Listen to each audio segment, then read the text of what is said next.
फागुन शुक्ला एकादशी, आमल की एकादशी। धर्मराज ने कहा, हे भगवान, अब आप हमें फागुन शुक्ला एकादशी की कथा सुनाएं। भगवान ने कहा, भारतवर्ष में पहले समय में चित्ररथ नाम का राजा राज्य करता था। उसके राज्य में प्रजा बहुत सुखी थी, कोई गरीब या दुखी नहीं था। न्याय पूर्वक शासन करने से नारी प्रजा राजा से प्रसन्न थी। राजा हर एकादशी को प्रजा के साथ विधि पूर्वक व्रत करता था, जिससे उसके राज्य में कभी अकाल नहीं पड़ता, किसी को देहिक व भौतिक कलेश नहीं था। एक रात को जब राजा एकादशी व्रत का जागरण कर रहा था, तो एक शिकारी भूख प्यास से व्याकुल उधर आकर राजा वह अन्य बड़े लोगों के साथ बैठ गया और एकादशी को कथा सुनने लगा। सवेरा होने पर सब अपने अपने घरों को चले गए। शिकारी भी अपने घर चला गया।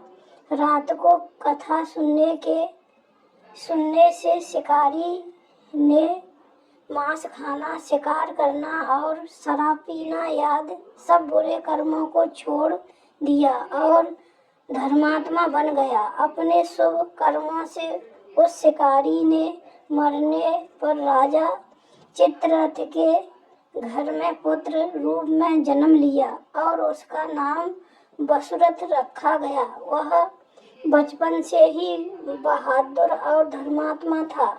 बड़ा होने पर चित्ररथ ने राजा का भार अपने पुत्र वसुरथ को सौंप दिया। राजा वसुरथ एक दिन शिकार खेलने वन में गया।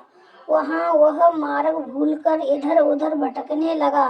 भूख प्यास से बहुत तड़प रहा था कि तभी उसने भगवान से प्रार्थना की कि हे भगवान, मैंने ऐसा कौन सा कर्म किया है जिससे मैं इतना कष्ट उठा रहा हूँ।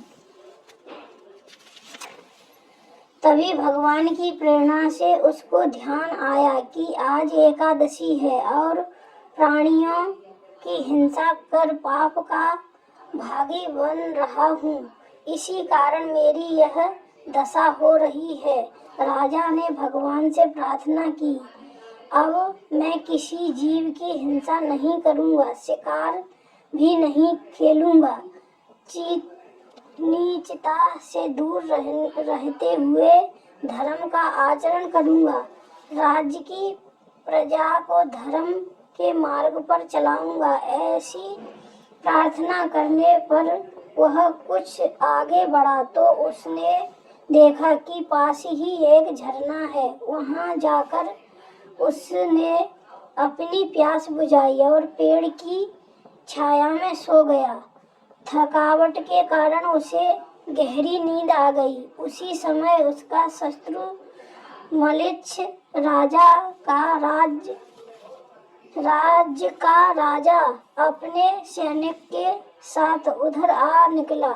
राजा को सोता देखकर उसने सोचा कि आज यह अकेला है, इसलिए इसे मारकर काम तमाम कर देना चाहिए। राजा वसुरथ देवी के इष्ट था।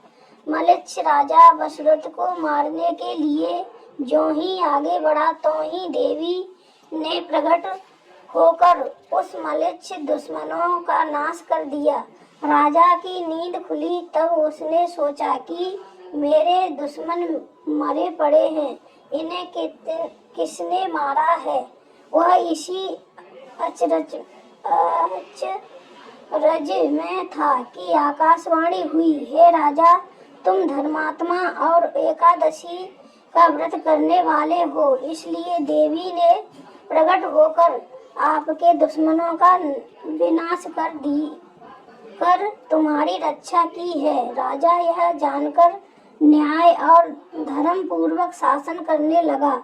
इसलिए इस एकादशी का व्रत करने वालों की भगवान स्वयं ही रक्षा करते हैं। धर्मराज बोले, हे भगवान, इस व्रत का क्या विधान है, सो बताएं। भगवान बोले कि आंवला के पेड़ के नीचे कलश स्थापित कर भगवान परशुराम की पूजा करनी चाहिए। धूप दीप आदि को अर्पित कर प्रार्थना करें कि हे भगवान, आप सब कष्टों को दूर कर सुख की वर्षा करने वाले हैं।